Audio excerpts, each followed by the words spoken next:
it is said that Churchill was one of the first leaders who visualized that his ships will not be able to be so well powered through coal as through oil.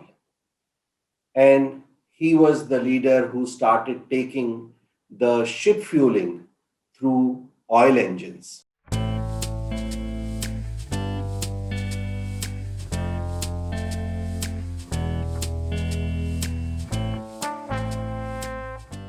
So, welcome to the Blue Circle, everyone, and thank you all for joining in today.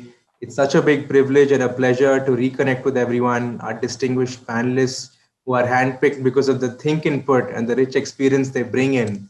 And thank you to our distinguished audience for joining us. We've received over 100 registrations, most of whom are CEOs, CXOs, and senior leaders. Many of them are members and repeat visitors to our webinars, which is very encouraging and motivates us to provide high levels of dialogue through the online modes as well. For those of you who are new with us today, the Blue Circle is an exclusive community and ecosystem which is curated for business leaders across 4 sectors, which are healthcare, e-mobility, energy, and real estate. We've also added 2 new sectors this month, which are aerospace and defense and logistics. We also present socioeconomic insights from time to time, which ultimately determine the evolving complexion of the market. And in addition to this, and you'll be happy to know that we're very soon launching an exclusive digital platform curated for leaders, somewhat like the sector-specific LinkedIn for leaders, where we will present them with the opportunity of connecting with leaders just like them, also house high-quality curated, meaningful conversations like the ones we have, and also give leaders access to business opportunities as well. So those leaders who are interested, please do write to us. We've already begun our selective outreach and have over 3,000 leaders who've signed up in the last 3 to 4 months. And today we're privileged to have distinguished industry leaders join in for our Energy Circles discussion. They're here to discuss the emerging geopolitics of energy. In the best interest of time, I will just briefly mention their names and designations. We have with us Dr. Anupama Sen, Senior Research Fellow and Executive Director, Electricity Program at Oxford Institute of Energy Studies. We have Mr. Matthias Leitner, Independent Analyst and Geopolitical Commentator, International Center for the Study of Violent Extremism, and formerly held senior management positions with the UN Special Envoy offices. And the chair and moderator for the session is Mr. Pavan Choudary, best-selling author, public intellectual, CEO of French multinational, and sits on several boards across the country. Thank you very much for joining in today. And now I request Mr. Choudary to please begin the session, sir. Thank you, Siddharth. And it's a pleasure to be with all of you again. The topic for the day, which is emerging geopolitics of energy, will need me to pull back maybe 120 years to draw a crisp capsule of what has happened in this space, the large currents in this space. So if you look at 1900, coal had largely displaced wood. Wood had several disadvantages. One of those was it had to be hauled from distances and its supply was going down. It was an above the ground resource. Coal was below the ground resource. So it did not stress the land that much. And coal was also, of course, more efficient. And coal was also cleaner as a fuel as compared to wood. So coal was king coal. However, in the 1920s, coal started getting dethroned.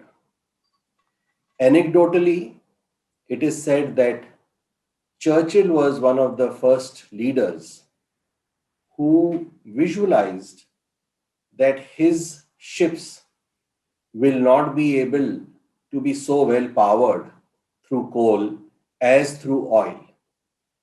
And he was the leader who started taking the ship fueling through oil engines.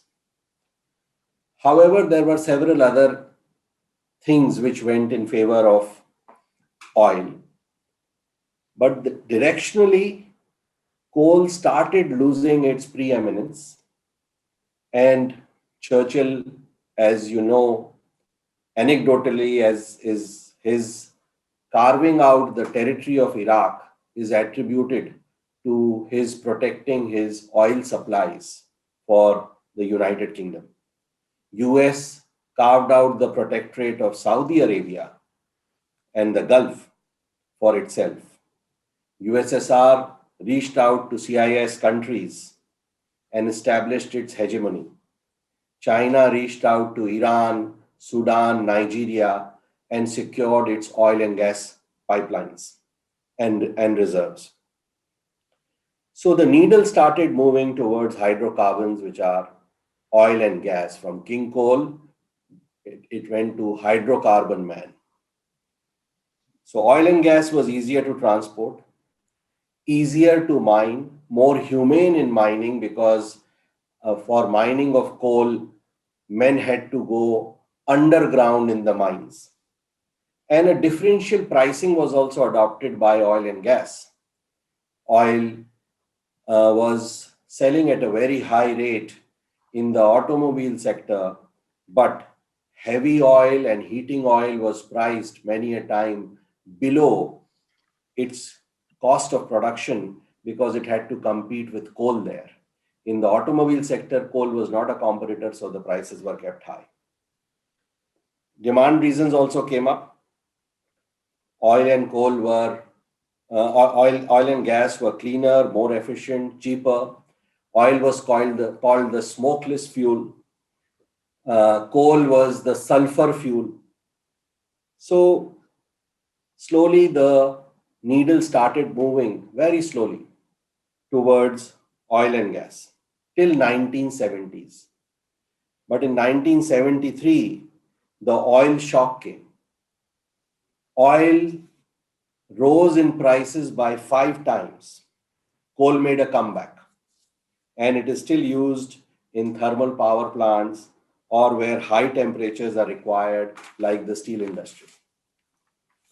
This was another turn in this story. The next turn came when renewables came in, and almost simultaneously the shale revolution came in. And in renewables, for keeping this discussion manageable, we will stick to solar and wind, a little bit of hydrogen. And the shale revolution, as you know, is the revolution which came in US, which allowed for fracking. That was horizontal drilling to extract oil, which was earlier not possible. And this changed geopolitically and economically the status of United States of America in the last 10 years. United States of America today is the largest producer of oil and gas thanks to the shale revolution. And because of its changed status, today it is not so important for US to protect its oil and gas establishments in the Middle East militarily, which is why you see US disengaging there and the Middle East countries even having to broke truces and agreements with its earlier, let me say, rival Israel for the power it can provide in protecting these establishments. The next revolution which came was renewables, where the wind and solar energy generating rates came down dramatically. Photovoltaic cell reduced by 85% in cost, and lithium, which was the main component of energy storage, also dropped down by a similar percentage in 10 years. COVID came, made us more aware of emissions. However, the main drivers of this next turn in the geopolitics of renewable energy, were the shale revolution and renewables.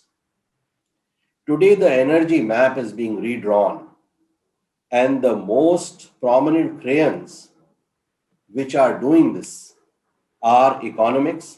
So, renewables are attacking oil and gas on the economy parameter.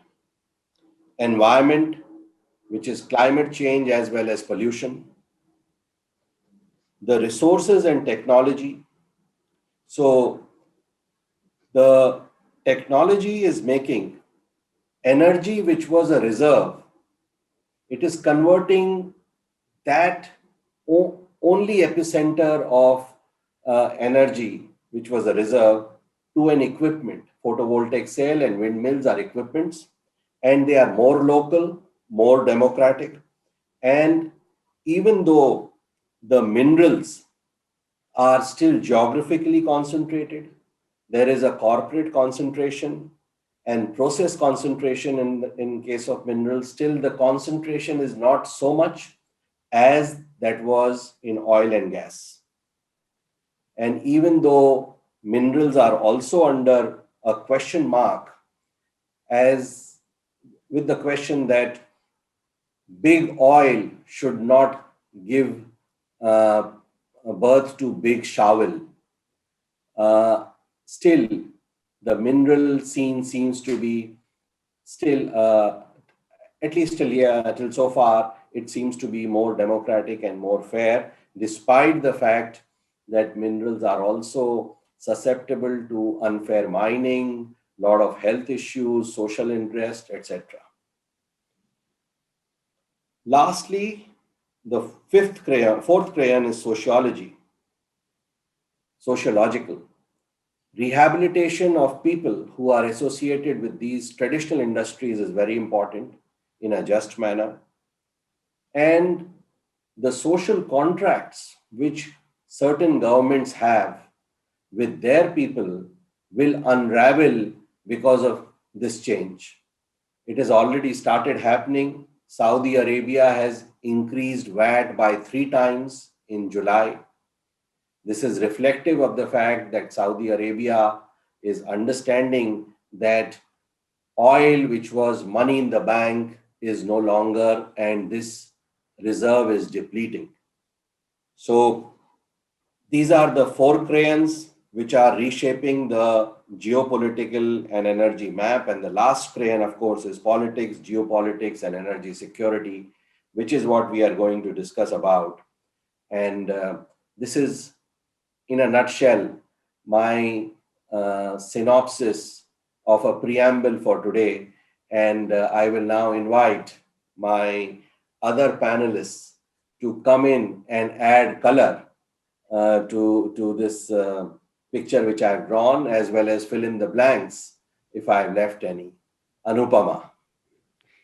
Thank you, Pavan. It's a real pleasure to be here with this distinguished panel and audience. And I think you did an incredible job of encapsulating, over a century of history and energy geopolitics in just 3 or 4 minutes.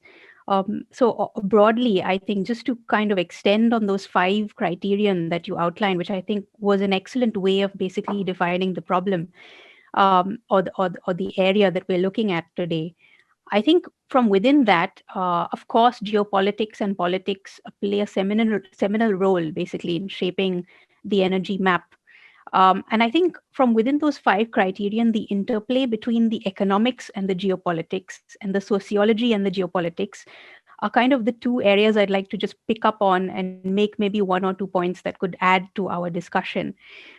In terms of the economics, you outlined a very interesting evolution of the geopolitics of energy, and I guess one of the questions that comes to mind is how much can we take from the past in order to inform our thinking about the future?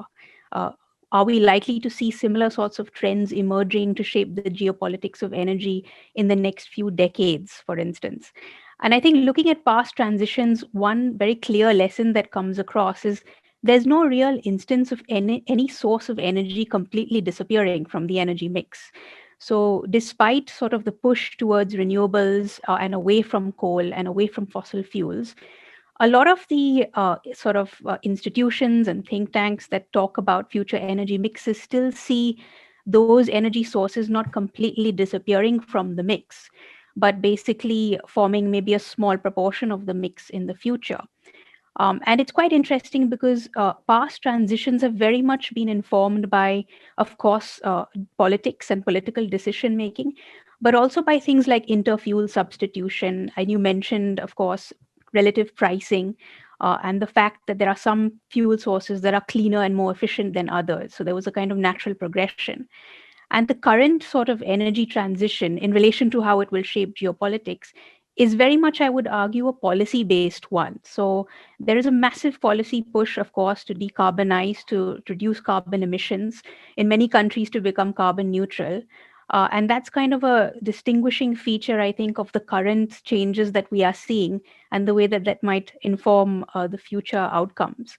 I think you also very much sort of correctly highlighted the point that a lot of the new and emerging energy sources, such as solar and wind, for instance, are by nature quite localized, inherently localized, and they are best suited to places where they're located close to market. So you don't have the same issues around, let's say, transportation of energy, which you have with sort of the conventional energy sources. So we're looking at some patterns from the past which will inform the future, but we're also looking at a slightly different sort of energy transition which will inform geopolitics as well.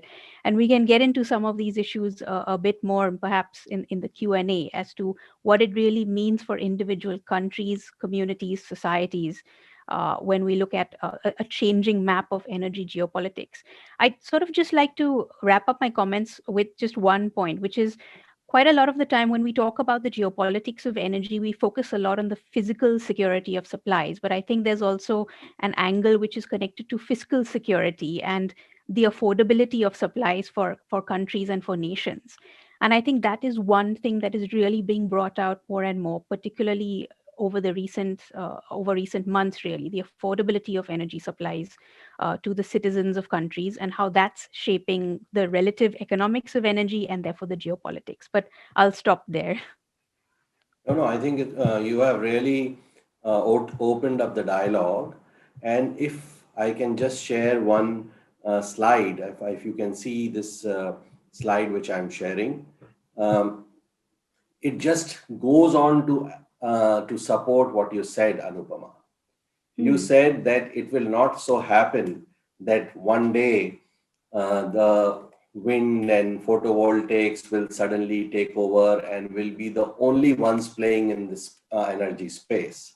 So this chart is coming to you from DNVGL, which is a leading think tank, and it has forecast how the energy supply will shape by 2050. And if you will see in 2020, oil, gas, and coal are nearly equal to each other. But towards the end of towards 2050, oil has gone down by 42%, coal has reduced by 65%, but it is still there. Oil is very much there and gas has expanded. So you are absolutely right. And regarding the affordability piece, also, I cannot agree with you more. If time permits, we will go deeper into that. Meanwhile, let me come to Matt. And Matt, what would you like to say on what has been said so far? Your thoughts, please. Thank you very much, Choudary, and distinguished panelists and attendants of this very, very timely discussion that we're having today. It's a pleasure for me to contribute. What I'd like to point out very briefly is that, of course, energy is never far from geopolitics and security thinking. But I'll try to explain that perhaps it is not necessarily so that we are destined to be locked into a new fierce competition environment as we go joining the global energy transformation period now. So I'd just like to mention some additional points on the changing global gas landscape, the new energy triangle that is forming, where Asia has a big role to play in connection with the links from the energy flows from Africa, the new players coming into on the scene. And finally, on how to perhaps it's possible to transform these new linkages, especially through gas deliveries that are building up to Asia. So we are all aware of the flashpoints that exist in the energy flows globally. Nord Stream 2 is one example, the Eastern Mediterranean is another. And in this emerging new order of energy, the post-war consensus that the US has provided the security umbrella so the allies can peacefully transfer energy resources and grow economically, that doesn't exist. As Choudary has explained, the US is a major competitive player now globally, and it's no longer this understanding that there's a division of labor. But let me just explain how the major gas producers are seeking to unlock their advantages. It's Qatar mainly and Russia. Qatar is basically aiming to boost its output in gas by 50% over the next few decades. Russia is doubling its gas export to Europe by 50% already this year.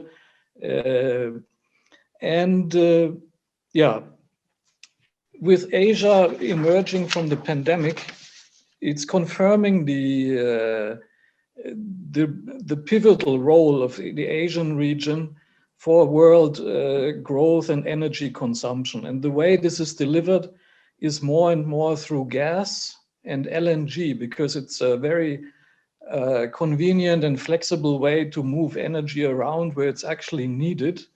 And in India, the electrification drive has gone forward, but it is quite clear that in the future, the coal-based energy production will be replaced by more volumes of gas. And where do these volumes come from? Well, naturally, it's if you look at the map, it's from the Gulf states, from Qatar, but there's also on the Eastern African seaboard major LNG projects coming into play. And this is especially true for northern Mozambique, where the infrastructure is about to be launched. And in this connection, also a flashpoint is on the radar. This is the South China Sea, where more than 50% of the world's LNG shipments are transiting. And we're aware that very recently the Quad format with Australia and the US allies has put more assets into that region to ensure the shipping, freedom of shipping is maintained. Now, just to finish, how this new triangle of energy between the Gulf, African producers and the consumers in Asia and India are giving us perhaps a perspective to transform energy relations and spur some type of reverse trade of expertise, because we have heard that there are social change implications in the energy shift, that's about to come. And therefore, it's perhaps a good idea that joint learning and building up of expertise could be strengthened very much in the field of gas trade, so that it's not a transactional relationship, but it's more like a sort of relational developmental and capacity building link that's put up. In a way similar to what pipelines can do with reverse trade of volumes if you have to adjust. But I think, and this is the last point I want to make, that the industrial competitiveness will rely on the workforce being very much more skilled in the future and able to make the most of what the gas mix with renewables, with alternative energies or hybrid solutions can bring to the table. So the encouragement would be to say that, yes, India has a very good ecosystem for skills building and digital economy. So why not put that in touch with African producers, yeah, because they have a challenge socially. The young people are not employed, they're drifting into extremist groups. So we see that also in Mozambique, we see that in the Sahel, we see that all across. So this type of relational re-engineering or reverse trade of expertise, I think, would have a very good and global impulse on stability and cooperation, instead of just looking at the adversarial competition that is still predominating the discourse in energy flows. Thank you very much. Back to the panel. So this is the slide from Ghent University from a gentleman called Van de Graaff, I feel, yeah. He has beautifully, Van de Graaff, he has beautifully summarized the situation of different oil producers, petrostates. On the x-axis is the exposure. That means how much are they exposed to this transition of renewables and new energy which is coming. And on the y-axis is the resilience, whether these states are able to are well diversified. Do they have good capital markets? Is the infrastructure good? Are the human indexes good, etc. So on the right corner, on the top right corner, you will see those countries like Libya from the African continent, or Nigeria from the African continent, even Venezuela or Iraq, where the risk is very high and the level of development or diversification is low. So these are countries which are really at great risk, and the world should see that too much of destabilization doesn't come here because of the markets through the kind of exchanges which Matt pointed out to. And there are the other point he said is the race to sell oil at any cost in an adversarial manner should also be restrained, because this can have very deleterious effects. So other than this, the points which I would like to share on what Leitner has said. First is Qatar. Qatar is a small country, but it punches far above its weight.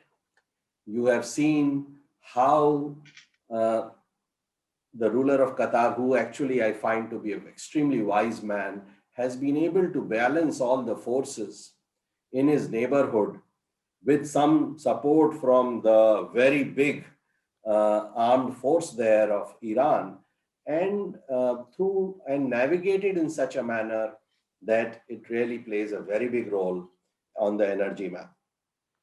The gas piece requires pipelines for transfer.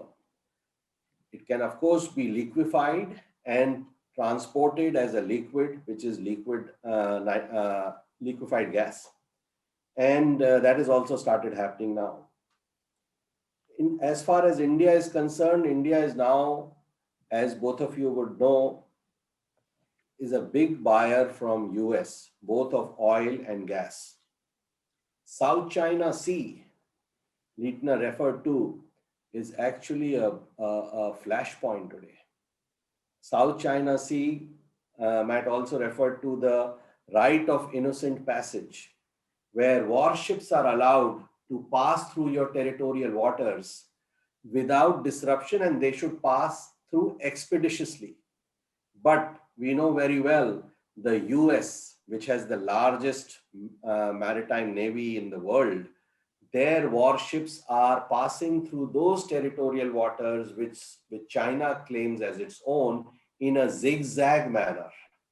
And after a lot of halting midway, and you have the frequent scene of Chinese ships tailing them and announcing on their loudspeakers, "Get out of the way, this is our territorial water." So this kind of saber rattling is happening daily. And the last point which Matt says, I cannot agree more with it. We need to really increase our industrial efficiencies and trade our efficiencies with oil, with products, etc., in a manner which is much more collaborative, so that this kind of behavior which we are seeing in the South China Sea today doesn't become a flashpoint. Great points, Matt. Let me come to Anupama again. Anupama, what would you like to add to this? All great points, really, and I actually wanted to touch upon the data that you just showed us, Pavan, on the petrostates, the exposure and resilience, and from that, of course, it was very clear that there's sort of an increased competition among producers for a smaller share of the market, so to speak. And so you have oil and gas producers perhaps competing with each other more for the Asian market. But there's another way of looking at this as well. In a decarbonizing world, where countries are setting targets to reduce emissions to go to net zero, at the end, even if there is some proportion of fossil fuels that remain, one can argue that it is those producers who are the lowest cost producers and who can decarbonize, who can extract oil at the lowest prices and therefore add the costs of decarbonization onto that and still have cheaper oil to sell in the market, who will eventually emerge as the winners. And that is just one way of looking at it, one perspective on the argument. So, and if we believe that that turns out to be the case in the future, then are we really looking at a world that's at all different from the world that we have now, where we have a few states which are very resource rich and basically suppliers of oil and gas to the rest of the world? Is it going to be just those states which are also the suppliers of oil and gas to the rest of the world 20 or 30 years hence? The difference will be that the oil and gas will be more expensive because it will have to be decarbonized. But that gives them a comparative advantage or a competitive advantage, one would argue, because they already have some of the cheapest costs of extraction in the world. For instance, Qatar, Saudi Arabia, other countries in the Middle East. So I thought that would be just one thing to throw into the debate. Oh, it's an excellent throw. So I fully agree with this. I mean, so Saudi Arabia, its cost of extraction of oil is very low. And recently, when Russia and Saudi Arabia could not see eye to eye on their price cutting, and finally the price, because of that and other reasons, reached below zero per barrel, it was US which had to intervene. Imagine US intervening between Saudi Arabia and Russia to hold the price line, because it has also become an important producer.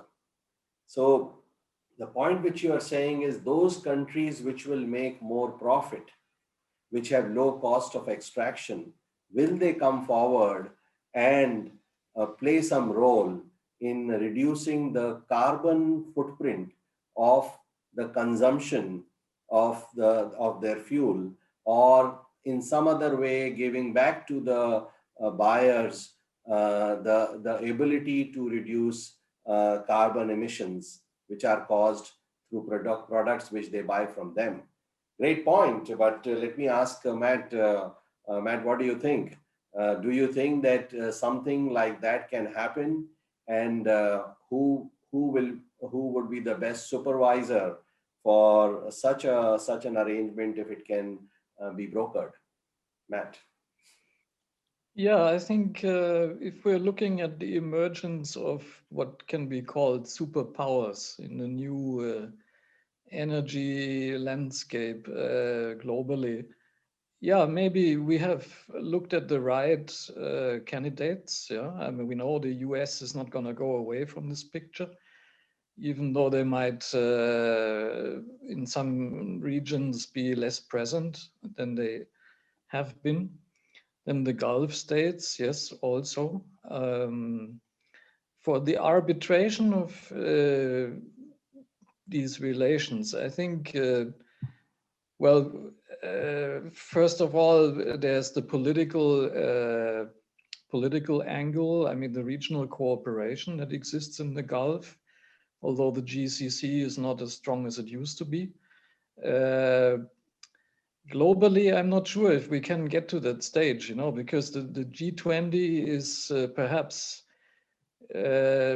also not able to come to a unified position of moderating these market forces. Yeah, so I'll leave it at that. Thank you. Oh, great point. I think what you're saying is that we are asking for some kind of control of or some kind of justice.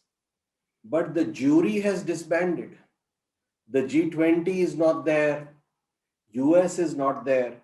So how will we ensure that this kind of compensation is made by those countries which make a big profit on oil and gas?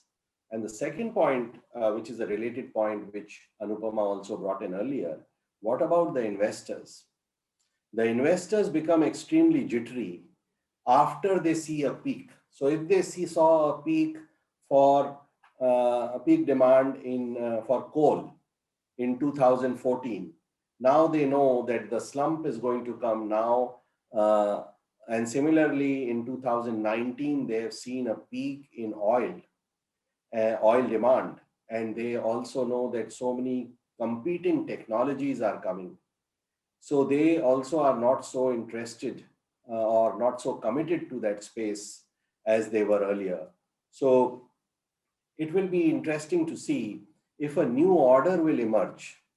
When the UN came into being, there were huge expectations from it, and many of those expectations it lived up to also. It was called the science of peace. But eventually we realized that the science of peace only worked till the big powers were supporting it. When the big powers withdrew their support and started going unilaterally, UN became an important bystander. So they say that the rules of the world favor the mighty because the mighty make the rules. Now, who will be the new mighty? How strongly will they make the rules and how well will they hold is a point which we surely must consider. But scholars like Anupama should keep bringing in such points into the ring so that debates around them can happen. Otherwise, these points will not at all matter, and slowly they will be out of the conversations and discussions. Anupama, what would you like to add to this? Again, excellent points. And I mean, one thing I would like to add is we have not talked a lot about the European Union as an emerging, let's say, major force in driving the energy transition and in shaping some of these new geopolitical and geoeconomic flows. You mentioned the question of compensation mechanisms, for instance.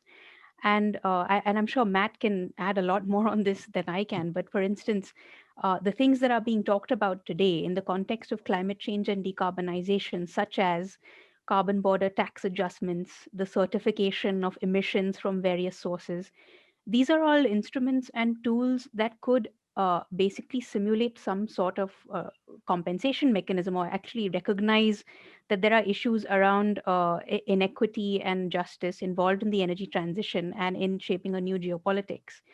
And I think going forward, and indeed this year itself, we have COP26 happening in the UK later this year, where a lot of these issues are likely to be discussed. And I wonder, you mentioned, Pavan, the emergence of a new world order.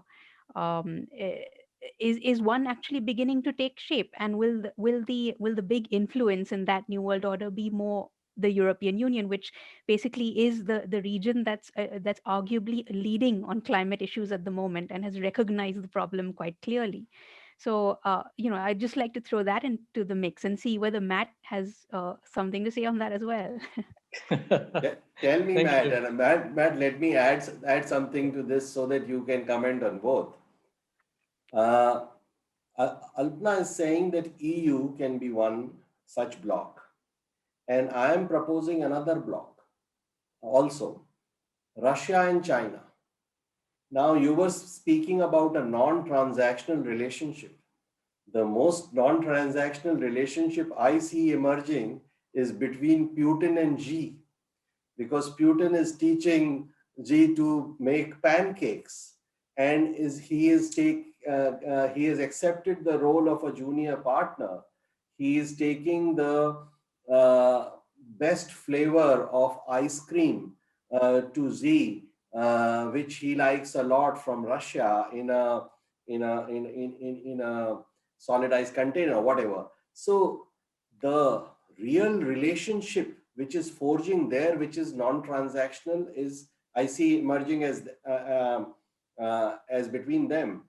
And of course, now also as a point, what would be the role of EU? Does it have the teeth to enforce the kind of regime which we are all talking about? Matt. Thank you. Let me react to these insightful observations. I think, yes, EU certainly has great potential to be an influential player, whether it can be dominating a certain trend in the energy transformation is perhaps more doubtful. Because when you have to remember, we talk about the EU, they're constituted as a supranational entity.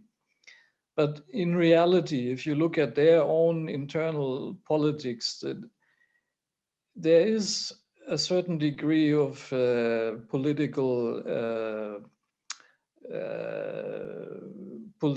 dispersal still there, because you have in the EU, you have certain camps.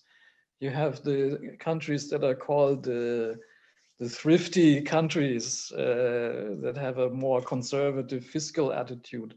You have the Southern European countries, and we should not forget about the Southeast European states and Eastern Europe, and they feel sometimes a little bit left behind in the decision making in Brussels.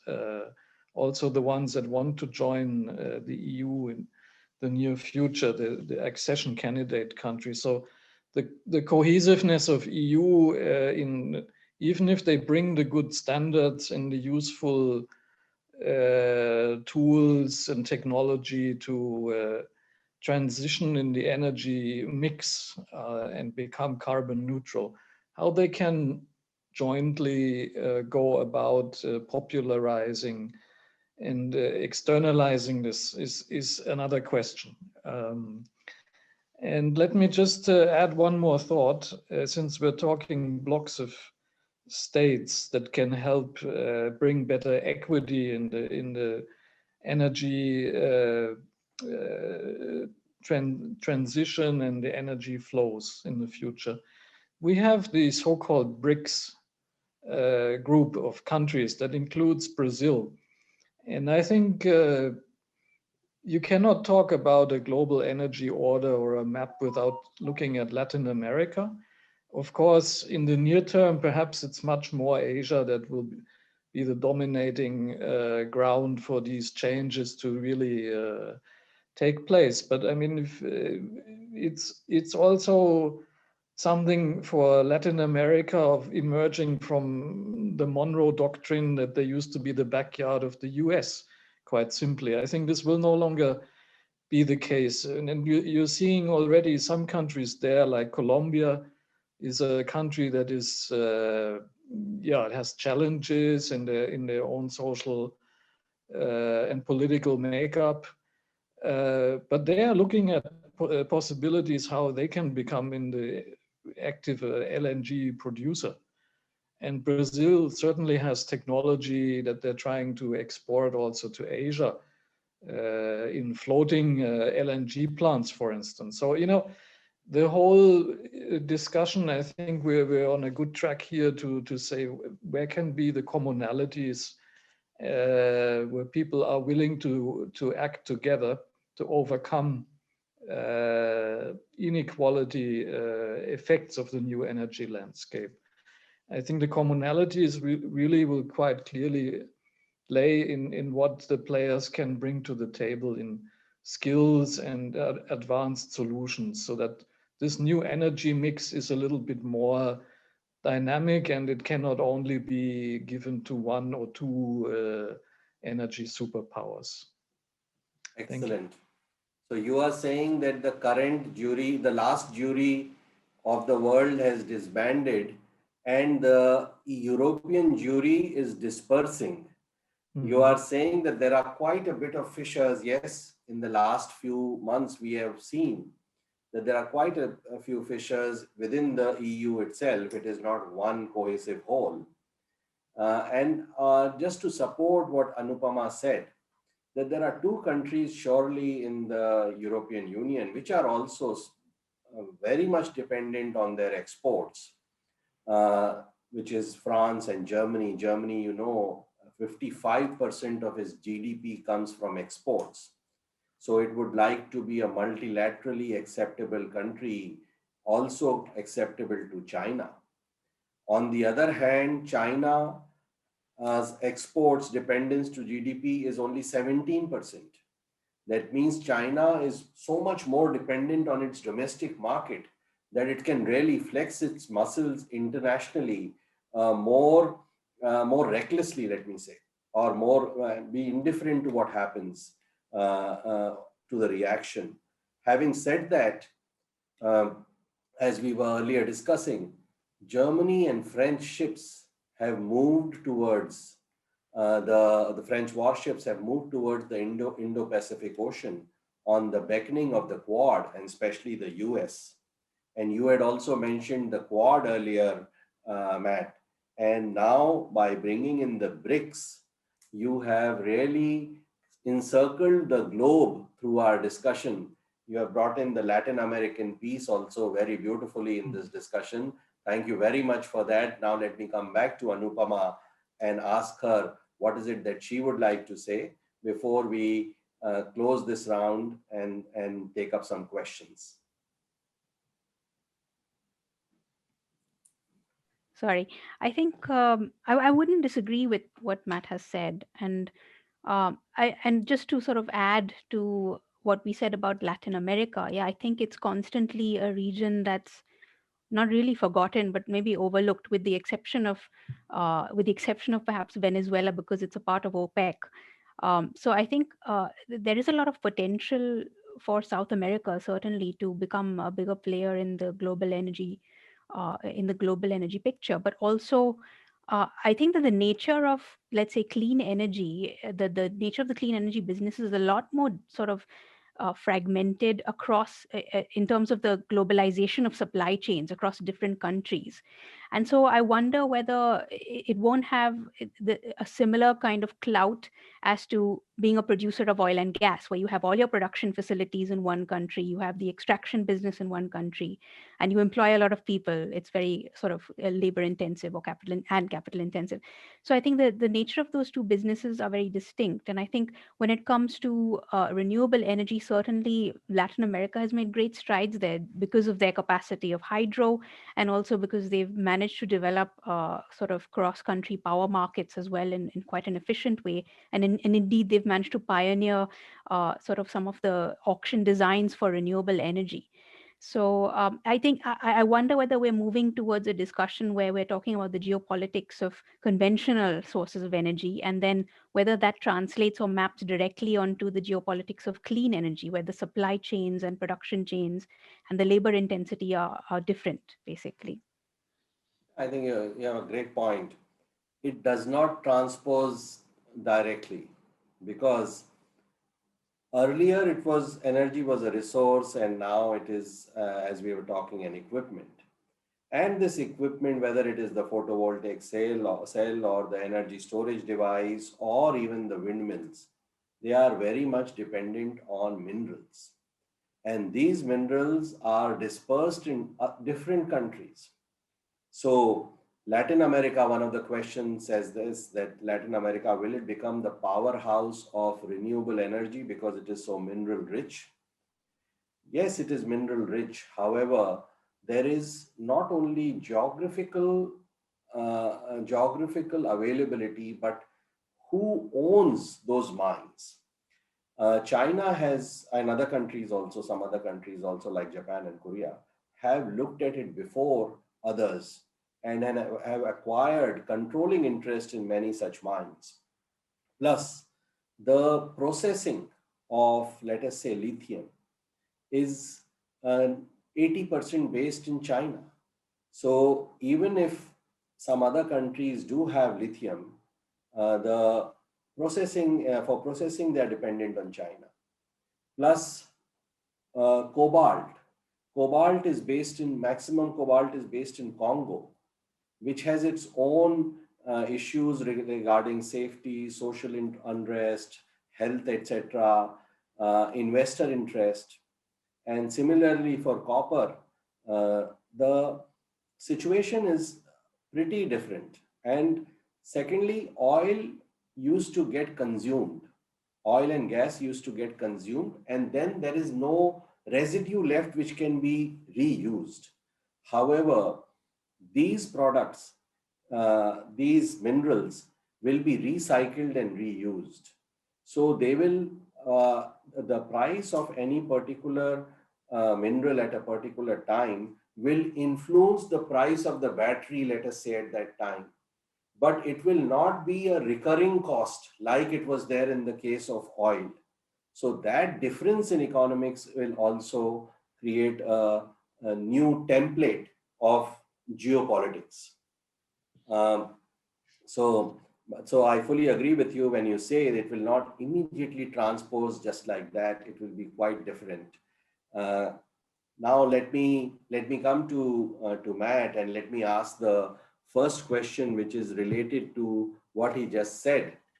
Uh, and this is regarding lithium reserves, which are there in 3 or 4 Latin American countries, and world is looking for renewable energy. So my question is that Latin America will emerge as energy controller until the new technology of storage is not matured. I'm sorry, Matt, I think I've already answered this question. Sorry about that, but if you'd like to add something to this, please do. Otherwise, I'll go with my first question to Anupama. No, I think you can just go ahead with your next question. No? Right. I think we're clear on the mines and the lithium. Absolutely. So, Anupama, you are very concerned about the rehabilitation of people who are working in existing energy industries. So, what is your estimate? How many coal jobs would be lost in India if India goes carbon neutral by 2050? That's a very difficult question to answer, of course. So, but I think if you just go by the estimate of the people who work for Coal India Limited and its subsidiaries, I think it's up to, some of the estimates that I've seen is it's up to 500,000 people directly involved. And then, of course, you have sort of, the railways and kind of all the extensions to the coal industry that are also involved. I think it's a very good question, and it's a very valid question. And one can also argue that there is an argument that a lot of these people can be reskilled and employed in the renewable energy industry. But I think the reality is, you have to step back from labor intensive sort of manufacturing and industry and look ahead. And what we see is there's a lot of move towards automation, not just in energy, but across the board, basically. So I think that some of these jobs, regardless of whether they were in coal or in other industries, would have gone regardless because of increasing automation across industries. An example is, for instance, the solar powered plants in the Middle East, the Shagaya plant in Kuwait, for instance. It's operated by somebody who sits at a computer sitting somewhere in Madrid, let's say, who moves the direction of the solar panels simply by tapping something on the computer screen. So the advanced technological nature of these technologies means that a lot of these jobs would have been rescinded in any case and replaced by more sort of by technology and automation. I think the more important question here is what other jobs, what other mechanisms can be provided to ensure that people do not lose out in the energy transition, because the energy transition, one could say, is inevitable, whether it's in terms of moving to cleaner energy or whether it's in terms of moving towards technologically more advanced forms of energy provision. And I think for that, you can look back to what not to do, for instance, and look at the experience in the UK in the 70s and 80s, where the labor force in the coal industry in the UK was a lot smaller. I think something like 170,000 people were employed in the coal industry. They all got laid off, basically. And I was looking at some statistics recently, and there's an estimate in some of the academic literature that about 7,000 former coal industry workers can be directly have said to be employed in other types of industries now, which is very, very small, of course. But I mean, having also had colleagues who were a part of that movement in the 1970s, and have said to me, the one question that people didn't ask back then was, what other jobs can we give these people? And I think this is certainly something that needs to be debated more, and specifically in India. So I think it's a very relevant question and a valid question, but it also doesn't mean that the inevitable will happen, and we have to prepare for it. Absolutely, I fully agree with you. And you gave an example of what should not be done. Let me share an example what was done with moderate success. In US, when they started phasing out chlorofluorocarbons, they gave to those companies which were making chlorofluorocarbons like DuPont special grants to look for substitutes for chlorofluorocarbons which were not climate endangering, thus keeping the potential loser ahead in through a largesse, so that he is not completely left high and dry when the new technology comes, or left unsupported. Upskilling, as you alluded to, is another thing which governments can look at. And now, with so much of digitization, to do this more accurately is much easier than it was in the Thatcher era. And great points you have made, Anupama. Coming to you, Matt. That question was from Bharat Parekh, Executive Director, CLSA. Now, the next question is from Manikandan CKN. He's the Chief Manager for Indian Oil. He asks that in the ever-swinging pendulum between supply versus demand, or buyers versus seller, the dominant party always looks for yield maximization. So can energy supply be affordable, reliable, and sustainable, or it is just a myth? Let me add to this question so that it goes into a deeper dialogue. What it seems Manikandan is also alluding to is that whoever will get the advantage will go for the killing. That means if the renewable energy companies become dominant and they are in a market like the oil and gas companies were, they will extract maximum prices for their products. How is it that we can check this instinct for, let us say, greed, and whether it is actually practical to check this? Because price control, etc., hasn't paid off as well in the past in other sectors, and has some unintended consequences also. Also, some people say that capitalism succeeds because it believes the worst in human nature, and communism fails because it believes the best in human nature. So, perimetering this discussion through these points, I would like now to ask you, Matt, what does your experience say? How can the energy supply be made affordable, reliable, and sustainable, particularly in this case, affordable? Matt.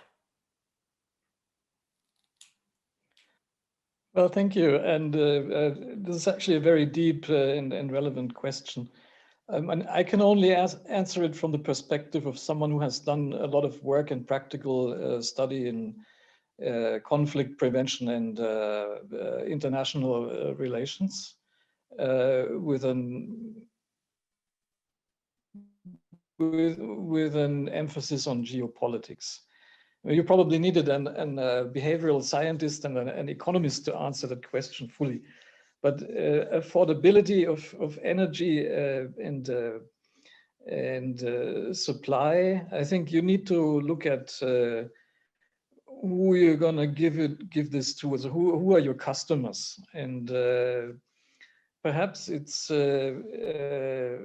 if you really want the energy transition to succeed, then the affordability is really key, so that the customer sees it's not just the quick and easy priced product that is coming to him,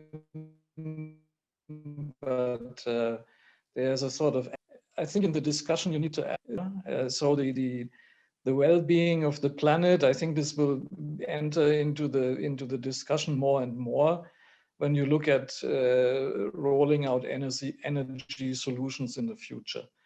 And this awareness also clearly is reflected by the customers, the ones who are buying the energy, especially if it's more sort of localized and point-to-point grids are coming. So I believe that would probably be the best way to answer it. If you have global commons that are sort of reflected in the customer's behavior, and that moderates the greed that you alluded to. Because let's not forget that only a few decades ago, we did not have the stakeholders that are available these days when they talk about energy. We used to have the producers, the government, and the energy firms. But nowadays we have a whole new additional set of stakeholders that are increasingly powerful in shaping the discourse. And if these stakeholders and consumers band together and say, well, the price is right, but what are the downsides? How is this supplier behaving? I mean, are they really taking the global commons approach to support conservation and less invasive techniques? Then I think you're getting somewhere where you have a moderation of this purely business instinct that looks at the profit margins. Excellent. Thank you. So, excellent. So you're basically saying that to control greed, you need to have a feeling of responsibility come fear. That means if your greed will be uncontrolled, it is possible that the consequence of that greed might hit you as a world citizen. That means it might have global repercussions. Climate change is one of them. And this is how we bring in, as well as new actors. Who are the new actors other than the consumers you were referring to, Matt? Now, I think we can look at environmentalists, number one, but also increasingly, and this is because of the new skill sets needed to succeed in the energy transformation. This would be those companies, those groups that promote skills building and capacity building with a focus on the energy sector. So this set of discussants and interest groups will grow, you know, and it could well involve also the the representation from clusters of local government who are involved in a particular type of energy that is best suited for their region. So there is a lot of cooperation and collaboration there. Oh, you're very right. In fact, you are referring to these environmentalists, you're also referring to a localization instinct which is coming. And this came even when the windmills came. Before the windmills, it was the water mills. So water mills were actually non-democratic because water mills could be used only by those people who had water rights. But when windmills came, they really democratized the whole scene of energy 250 years back. And something like that is happening today with microgrids coming up. And these people also will have some say, which had no say at all so far. So great points. And just one cynical counter view I have, which I should table, and thereafter I would like to agree with you again.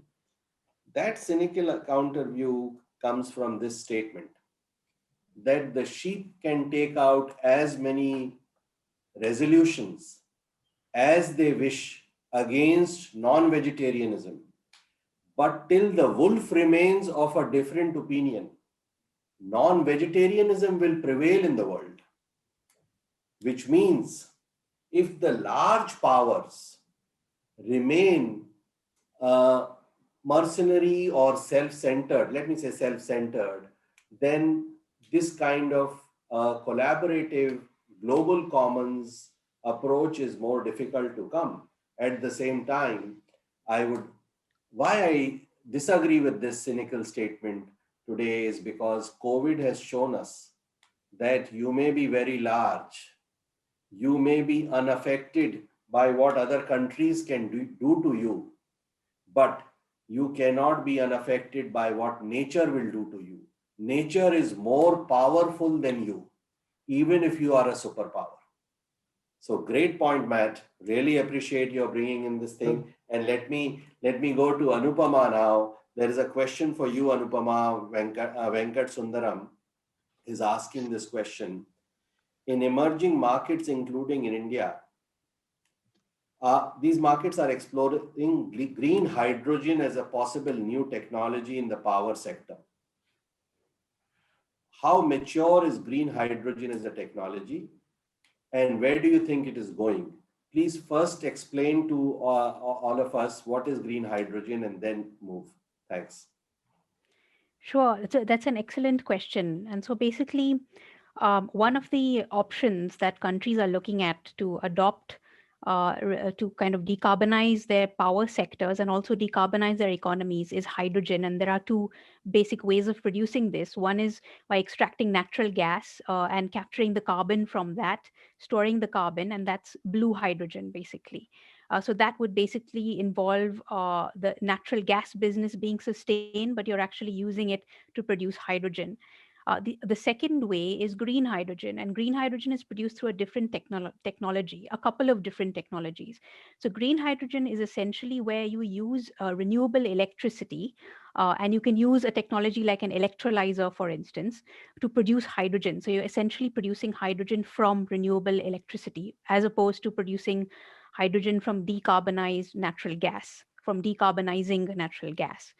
And the reason why a lot of countries are looking at green hydrogen as opposed to blue hydrogen as a solution is because in many countries that are adopting wind and solar energy, which are intermittent resources, there are no large scale forms of storage yet. So there's no way to store the electricity that's produced when the wind is blowing or the sun is shining.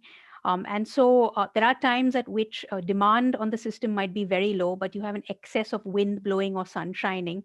And inevitably, some of that renewable energy that's produced then needs to be curtailed or shut down in order to keep the system stable. And that essentially affects the revenues as well of the renewable project developer. It can also affect things like the power tariff if there's a liberalized power market.